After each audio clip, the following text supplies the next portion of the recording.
we just fielded a question about a customer that had chosen the interior finish of their pool and the tile.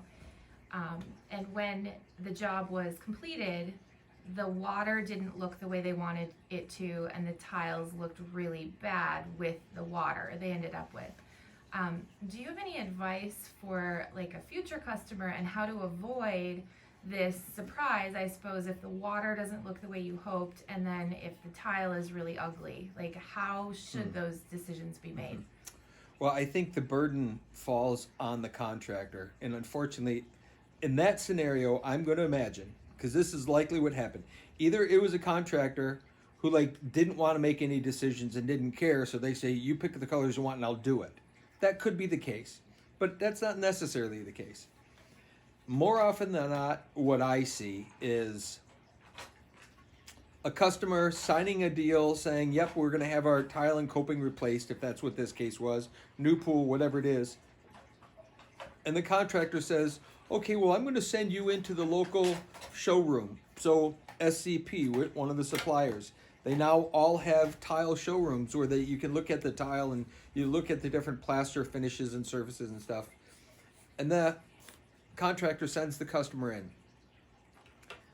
I think that's the worst mistake that you can make as a contractor, because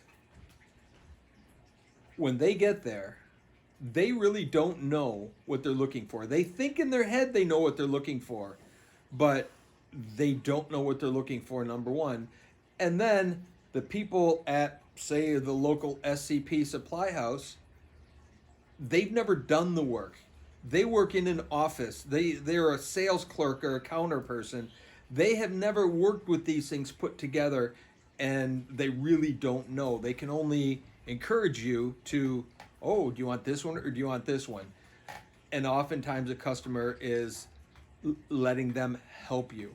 Now, just because someone says, oh, we sell a lot of this tile or we sell a lot of this finish, doesn't mean tile and finish go together and get anything to look the way you want them to. So contractors, I think, with some experience, need to learn some color theory. They need to understand what happens when surfaces are wet versus dry.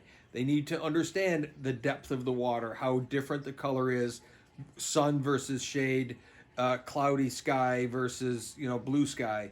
All of those things are play into a factor of what it's going to look like. But we as contractors need to make it our responsibility. And I know we don't want to, because it's easy to blame someone else if something doesn't look right. But we need to take the responsibility ourselves to guide our customer to make the right choices and explain why we don't want to use certain things and why we think it's not going to be right for them.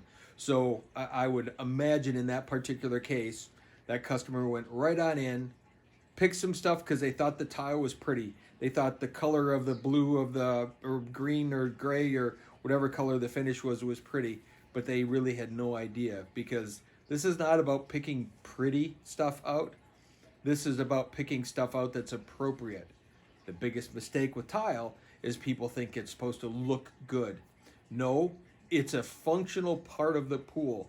It's supposed to not even blare out at you. It is supposed to be as subtle as could be. Its purpose is to keep the pool clean so you can wipe the scum and the scuzz and the suntan lotion and all the stuff, the hairspray and the lotion and that off of the edge of the pool. Otherwise, we'd plaster right up, all the way up. The problem is you'd have a scum line. So that tile is functional. It's not about looks, it's about function. And I think that's another important piece that the customer doesn't understand, because they think they want to look at the tile, which they can, but that's not really its function. Its function is to allow us to keep the pool clean.